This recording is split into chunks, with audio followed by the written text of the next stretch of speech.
समझना बहुत जरूरी है किशोरी जी के तत्व के लिए। भगवान की स्वरूप शक्ति ये प्रथम है,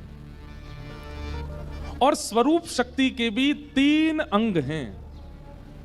भगवान की स्वरूप शक्ति किन किन रूपों में प्रकट होती है? तो उसमें पहला है संघनी शक्ति। संघनी का मतलब क्या है? ठाकुर जी के धाम, ये भगवान की संघनी स्वरूपा है, ये संघनी स्वरूप है। वृंदावन है, द्वारिका है, जगन्नाथपुरी है, बद्रीनाथ है, दक्षिण में श्रीरंगम है, श्रीनाथ द्वारा राजस्थान में है। अच्छा, ये तो है पृथ्वी के, और फिर इसके बाद जाओ तो वैकुंठ है, साकेत है, गोलोक है, ये भी भगवान के स्वरूप माने। जब वृंदावन भगवान का स्वरूप ही तो है, श्री जगन्नाथपुरी धाम भी जगन्नाथ भगवान का स्वरूप है, द्वारिका धाम भी द्वारिकाधीश का स्वरूप है, मतलब धाम भी भगवान का स्वरूप माना जाता है। स्वरूप के 3 रूप हैं। पहला संघनी स्वरूप, ये धाम के रूप में प्रकट होता है। बहुत सावधानी से सुनो। दूसरा है स्वरूप का रूप संवित रूप, संवित स्वरूप। ये संवित स्वरूप कौन सा होता है? ज्ञान। कई बार आप धाम नहीं जाते, कई बार आप ठाकुर जी का प्रत्यक्ष दर्शन नहीं करते, लेकिन कथा में सुनाया गया जो ज्ञान है, उस ज्ञान से ही आपको ठाकुर जी का अनुभव होने लग जाता है। ये कथा, ये भी तो ठाकुर जी का स्वरूप है। वक्ता मंच से बोलता है, श्रोता को अनुभव होने लग जाता है, ये संवित स्वरूप है। और तीसरा स्वरूप है आह्लादनी स्वरूप, आह्लादनी शक्ति। समझ रहे हैं ना आप सब भावों को? 3 प्रकार की शक्तियां, उन 3 प्रकार की शक्तियों में प्रथम शक्ति स्वरूप शक्ति। उस स्वरूप शक्ति के 3 अंग हैं, संघनी, संवित और आह्लादनी। जिसमें संघनी स्वरूप जो है वो धाम का है, संवित स्वरूप जो है वो कथा का है, और आह्लादनी स्वरूप जो है वो प्रेम का है। कई लोग अपने जीवन में नाम जप धर्म केवल इसलिए करते हैं क्योंकि उनको धाम चाहिए। हमें वैकुंठ जाना है, हमें गोलोक धाम जाना है, हमें साकेत जाना है। वो अपने जीवन को पुण्यमय बना के रखते हैं ताकि मृत्यु के बाद उनको भगवत धाम की प्राप्ति हो जाए। वो ठाकुर जी के किस स्वरूप के अधिकारी हैं? संघनी स्वरूप। पाप मत करो, दुराचार मत करो, ऐसा व्यवहार मत करो, अरे जीवन में कोई ऐसी क्रिया मत करो कि तुम वैकुंठ जाने से वंचित हो जाओ। ये संघनी स्वरूप के उपासक हैं। कई लोग संवित स्वरूप के उपासक हैं, उनको वैकुंठ जाने से इतना प्रलोभन नहीं है, उनको साकेत की इच्छा नहीं है, उनको गोलोक धाम जाने की इच्छा नहीं। उनके लिए क्या है? बोले पृथ्वी पर हमारा जन्म हुआ, यहीं कथा भागवत कीर्तन और उत्सव करके यहीं वैकुंठ प्रकट कर लो, यहीं साकेत का अनुभव कर लो, यहीं गोलोक धाम का अनुभव कर लो। और तीसरा स्वरूप है ठाकुर जी का आह्लादनी स्वरूप। अब एक बात बहुत ध्यान से सुनिएगा, संधनी और संवित, इन 2 का अधिकार मुझे, आपको, हम सबको है, पर ठाकुर जी का जो आह्लादनी शक्ति का स्वरूप है उसका अधिकार केवल ठाकुर जी को है। ठाकुर जी ने उसका प्रयोग अपने लिए किया है। भाई, हम सबका स्वरूप होता है कि हम कुछ अंश परिवार वालों के लिए रखते हैं, कुछ अंश मित्रों के लिए रखते हैं, कुछ अंश व्यवहार के लिए रखते हैं, कुछ अंश संसार के, और कुछ अंश अपने लिए भी तो रखते हैं। अभी तक हमने जितने नाम बताए, स्वरूप शक्ति, तटस्था शक्ति, माया शक्ति, संघनी शक्ति, संवित शक्ति, ये सब ठाकुर जी ने सबके लिए बनाई। एकमात्र एक ऐसी शक्ति है जिसको अपने लिए प्रयोग किया, आह्लादनी शक्ति। और वह आह्लादनी शक्ति कौन है? श्री कृष्ण का धाम संघनी शक्ति है, श्री कृष्ण का ज्ञान संवित शक्ति है, और श्री कृष्ण के भीतर उत्पन्न होने वाला आनंद, प्रेम, उन्माद, उत्साह, वो आह्लादनी शक्ति श्री राधा रानी है, श्री किशोरी जी हैं।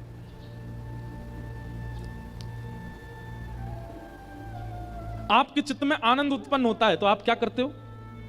आप उसको हंस करके प्रकट कर देते हो, आप उसको नाच करके प्रकट कर देते हो, आप उसको खेल करके प्रकट कर देते हो, आप उसको तैयार होकर प्रकट कर देते हो, आप कुछ बना करके प्रकट कर देते हो। ठाकुर जी के चित्त में जब आनंद उत्पन्न हुआ तो ठाकुर जी हंसे नहीं, नाचे नहीं, ठाकुर जी ने कुछ बनाया नहीं, कुछ गाया नहीं, अपने उस समस्त आनंद को, जो नाचता भी है, जो गाता भी है, जो हंसता भी है, जो श्रृंगार भी करता है, जो सब प्रकार से आकर्षक है, ठाकुर जी का वह हृदय का आनंद ही किशोरी जी के रूप में प्रकट हो गया। आपका आनंद आपसे विलग नहीं होता, आपका आनंद आप में ही दिखने लगता है, पर ठाकुर जी का आनंद विलग होकर के सन्मुख प्रकट हो गया। वो किशोरी जी हैं, वो श्री राधा रानी है, वो ठाकुर जी की आह्लादनी शक्ति।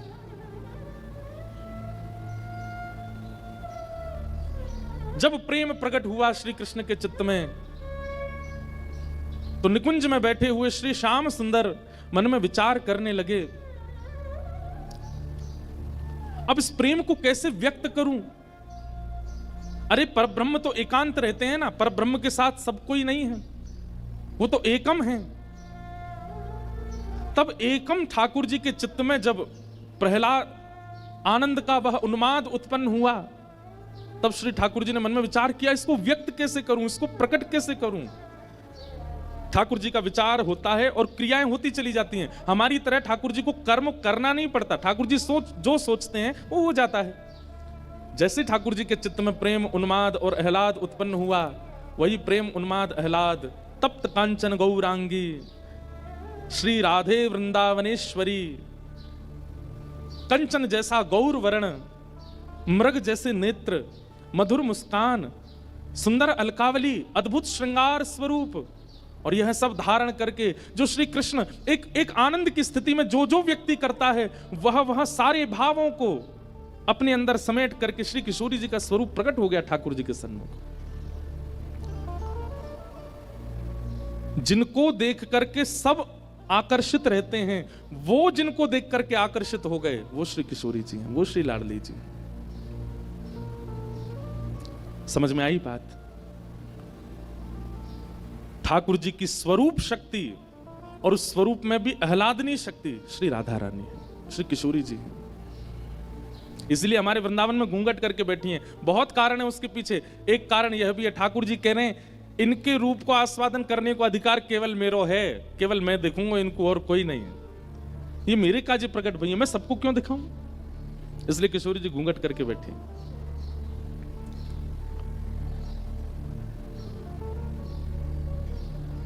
किशोरी जी का प्रादुर्भाव निकुंज में हुआ। अच्छा, हमारी श्री लाडली जी का प्राकट्य बरसाना में हुआ, ये बाद की बात है, पर श्री किशोरी जी और ठाकुर जी इन दोनों की लीला निकुंज में तो कल्प कल्पांतरों से चल रही है, आज से नहीं चल रही है।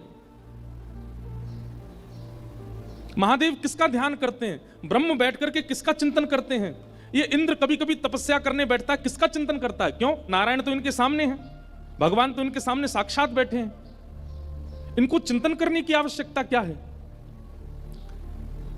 मानव ध्यान करता है, मानव तपस्या करता है, ये बात समझ आई, पर देवता भी तपस्या करते हैं, वे भी ध्यान में जाते हैं। वो किसका ध्यान करते हैं? वो अपनी ध्यान धारणा समाधि के साथ उसी निकुंज में प्रवेश कर जाते हैं जिस निकुंज में श्री प्रिया प्रियतम विराजमान है, और वहां वही निकुंज विलास का दर्शन करते हैं जहां किशोरी जी और ठाकुर जी नित्य विराजते हैं।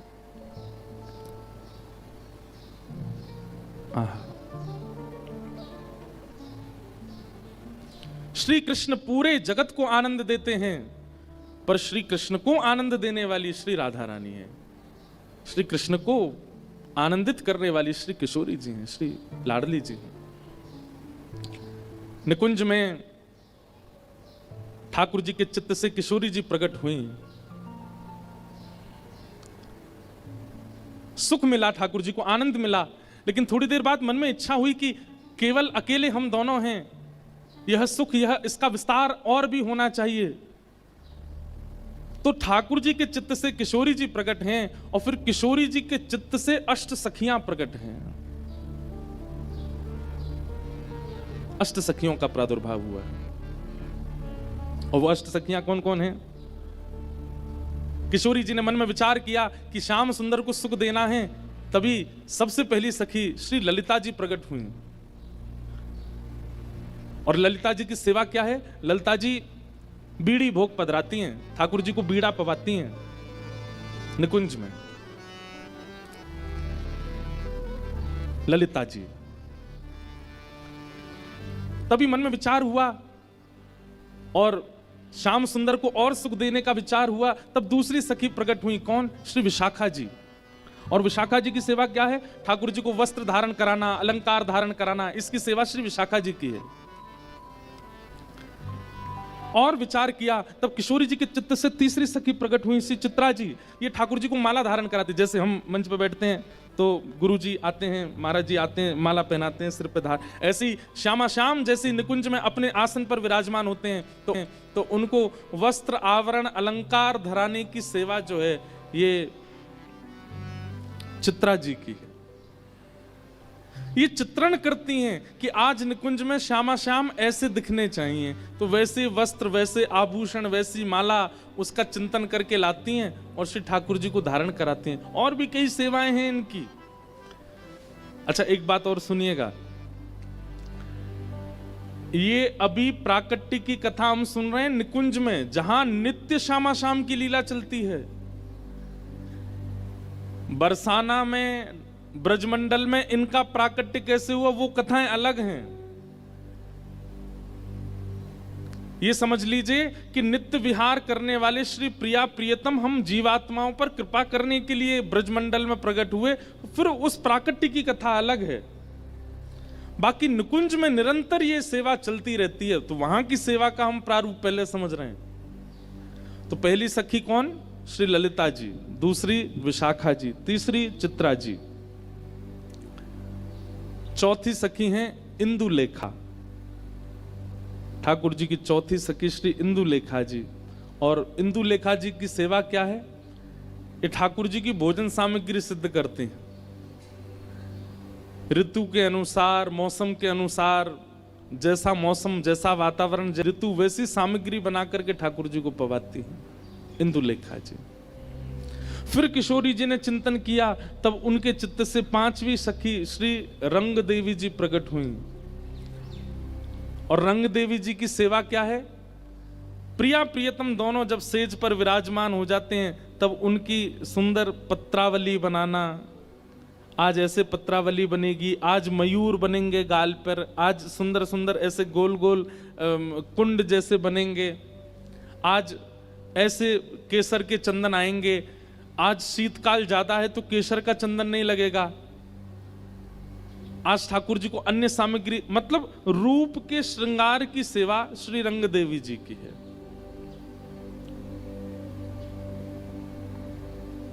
आहा। छठवीं सखी हैं श्री तुंग विद्या जी।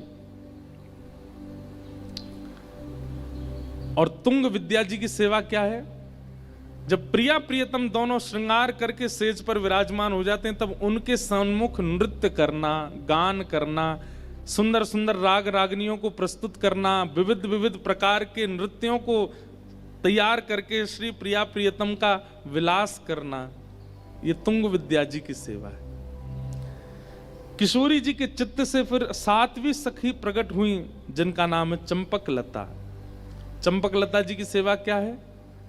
चंवर उड़ाना, ग्रीष्म ऋतु में पंखा करना। ये सिंहासन के पीछे खड़ी रहती हैं, वहां खड़े खड़े श्री प्रिया प्रियतम को केवल पंखा जलती रहती हैं, चंवर उड़ाती रहती हैं, उनके सुख का विचार करती हैं। ऋतु के अनुसार जो होना, अब जैसे सर्दी आ जाती है तो सर्दी में क्या करती हैं? सिगड़ी सिद्ध करके लाएंगी, कोयला जला करके सिगड़ी करके फिर वो सामने रखेंगी। मतलब उनके अंग को अनुकूल वातावरण प्रदान करना, ये इनकी सेवा है। और फिर किशोरी जी के चित्त से आठवीं सखी प्रकट हुई सुदेवी जी। और सुदेवी जी की सेवा क्या है? किशोरी जी को जल पिलाना, ठाकुर जी को जल पिलाना। गर्मी है तो मिट्टी के बर्तनों में जल रखना, सर्दी है तो स्वर्ण पात्र में जल रखना, बारिश का मौसम है तो फिर जल में केसर डालना, उसमें थोड़ी कपूर, थोड़ी सी मिश्री पधरा देना, उसको शरबत का रूप दे देना। विविध विविध प्रकार से शरबतों को तैयार करके किशोरी जी को पिलाना, दूध पिलाना, पेय पदार्थ निर्माण करके देना, उनके श्रम को दूर करना, ये सेवा सुदेवी जी की है। ऐसे अष्ट सखियां प्रकट हुई।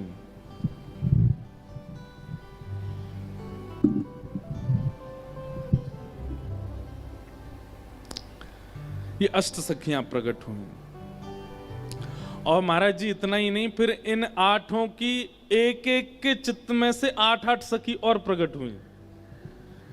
जैसे ललिता जी की 8 सखियां और हैं। भैया यानी ठीक करवाओ।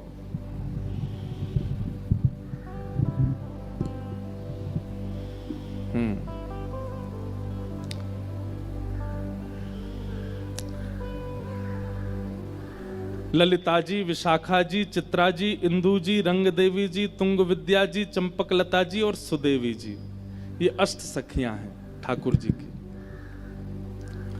ये सब कहां से प्रकट हुई? किशोरी जी के चित्त से इनका प्रादुर्भाव हुआ।